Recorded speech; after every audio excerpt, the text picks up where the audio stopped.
maxaa ii muuqday farxadaan sugaayo waxaan lahay maxaa lagu sheegi doonaa geerida wiilkaygaa lay sheega markii la ii sheegay wiilkayga geeridiisa aadan waxaa beedkiisay waa aabe cali jaamac dhoodi oo wiil uu dhalay iyo 3 kale oo qoyskiisa ka mid ah loo qaaday tababar ciidan oo dalka dibaddiisa ah dhammaadkii 2019 iyo bilowgii sanadkii dhammaaday ee 2020 aabe cali isagoo jooga magaalada beledweyne ee xarunta gobolka hiiraan ayaa taliska nabad sugidda Soomaaliya waxa uu ugu yeeray magaalada Muqdisho bartamihii sanadkii hore waxaana loo sheegay in wiilkiisa oo tababar ciidan dalka dibaddiisa loogu qaaday uu dhintay bal warna in waa wacdeene wuxuu yiri sawirkan ma taqaanaa wiilkaaga magaciisa sheeg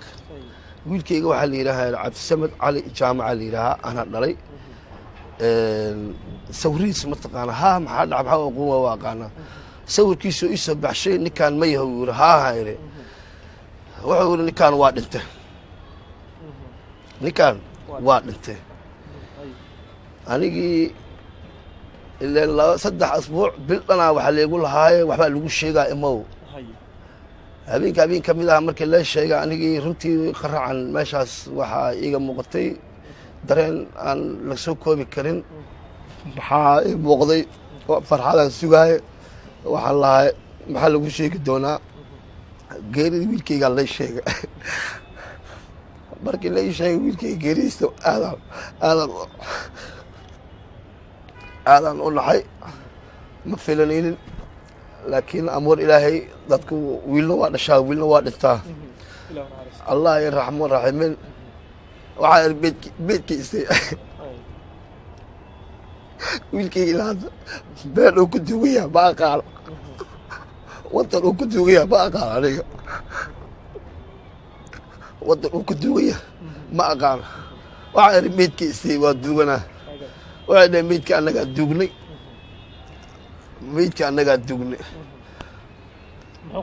maxaa ku dhintaa aniga asbaabta ku dhintay sheeg ma xanuunsanaa hadduu xanuunsanaan maxaa intuu xanuunka haay maxaa la igu keeni waaye aniga dawla ay qaaday dawladdan waxaa lagu ogaay in caafimaadkiisa iyo ay tabantaabto hadduu xanuunsan yahay ee dalkiisa ku soo celiso hooyo ay ka qaaday aan sugaynay waxay dhaheen anaga ninkaas waa dhintay tababarku ku dhintay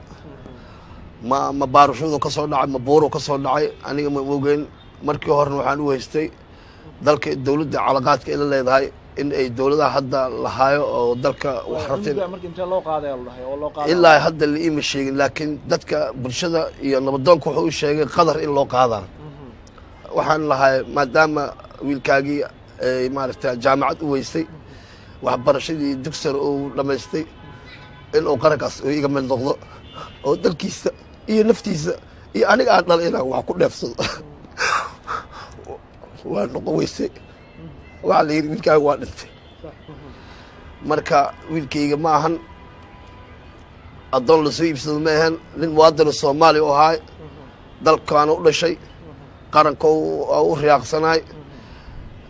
mana aan helin xaquuqdiisana ma aan helin xaquuqdii uu lahayna dawlo haddii sharciyan diini la yiraahdo dawladda mas'uulka ah aabe cali jaamac inkastoo geerida wiilkiisa ay dareen ku reebatay haddana waxa uu walaac xoogan ka muujinayaa qayb kale oo qoyska ka mid ah oo warkooda aan weli lahayn iyadoo ay soo baxayaan warar sheegaya in tiro ka mid ah dhallinyaradii tababarka ciidan loo qaaday ay ku dhinteen dagaal ka dhacay Itoobiya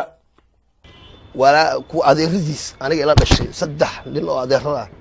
oo aniga ila dhashay oo asiga adeer u ah ayaa la jiray ayaga war iwaal u mahaayo inay nool yihiin inay dhintaan war u mahaayo wallahi waxa aad maartay moraalkayga si maartay walaac u si abuurma maadaama wiilkayga ku dhintay ayaga xafiiska ii sheegeen kuwii kalena iga jiraan walaac badan ayaga haayo waalidiintii na dhalayna waa isoo wuxuu waa yeelaa adaa xamar joogo war naga sii ay ugu haayaan waxaan u sheega ma aqaano wiilashii kale meel ku sheegay leeyihiin marka xafiiska haddaan warsa tagane war la faafiyo meeshaas ayaga ay wax sheegayaan iyaga ma muuqato marka waa wax sirdoona lagu yiribo aabe cali jaamac dhoodi waxaa madaxda dowladda federaalka uu jeediyey baaq ah in wiilkiisa oo loo qaaday tababarka ciidan oo dalka dibaddiisa ah kuna soo dhintay halkaas ay dowladdu bixiso magtiisa waxaa kale oo intaas u dheer oo uu doonayaa xogta dhallinyarada kale oo iyana tababarka ciidan loogu qaaday dalka dibaddiisa maadaama walaaladiisa ay ka mid yihiin dhalintaas nin dhulkiisa hooyo ku dhintay ama u dhimana waxa waaye waa nin ahlu jannab waaybo duugtii xaalkan ku siinaynaa maadaama annaga aan dugno duugtii xaalaan ku siinaynaa magtiina insha allah dowladdan dib ula noqonaynaa waxaa dad mas-uuliyiin waaye hadalkooda waa aaminay duugtii waa isiyaan beledweyneaan ku noqday duugtii iyo ducadii ayaan u soo sameeyey xilligii aan lahay diyadii waco aan xamar soo gala haddana marka waxay dhaheen diidaada waa helaysaa waktiga hadda sanadkii cusbahay oo 2011 ka ahayd ayaan aan wacday waxaan hal sano isugu hayaa xafiiskiin adinkaa nooga mas-uula dowladda maxaa iiga haysaan taleefonkii dhan waa leega xirtay taleefonkii awal iga wici jireen iga hagaayeen waa leega xirtay cabasho badanaan muujiyey codsiyo badan whatsapp ay lahaayeen aan u qortay wax iga soo jawaabana waa waayay danta marka waxay ka laftay inaan miidiyaha soo istaago oon gaarsiiyo mas-uuliyiinta dalka Soomaaliya dalka ayaga mas-uuliyiinta waxaan ka codsana aniga muwaadin Soomaaliya ah aabbaan ah qaranka Soomaaliyeed jiritaanka Soomaaliyeed ka shaqeynaya wiilkayga waa dhimayay geeridu waa xaq meel kasta oo ku dhintaba maadaama aamiidkiisa aan arkin hadduu xaq leeyahay xaqi halaysiyo xaq hadduu leeyahay haddaan mag leeyahay dowladda waxaan ka codsana xaqi halaysiyo aabbaan ahay kuwa kaloo nool oo hadda ku jiro tababarkii waa u dhamaaday la leeyahay war iyo walcaana ka mahaayo waxaa ku jiro kuwa ila dhashay qaaraan abtiyaal u ahay hayna ku jirto war iyo walcaan u mahaayo inay nool yihiin ayakana marka waxaan rabaa dowladda waxaan ka codsana dadkaas kale nool hadday nool yihiin inaan noloshooda ogaano hadday dhinteen in naloo sheego waxaa sii kordhaya walaaca bulshada dhexdeeda ah ee la xidhiidha dhimashada qaar ka mid a dhallinyaradii loo qaaday tababarka ciidan ee dalka dibaddiisa ah waalidiintuna waxay ka wardhoorayaan dowladda federaalka cabbaas xuseen muuse mustaqbal t v muqdisho Premier Wallet waa application cusub oo uu ku keenay Premier Bank faa'iidooyinka Premier Wallet waxaa ka mid ah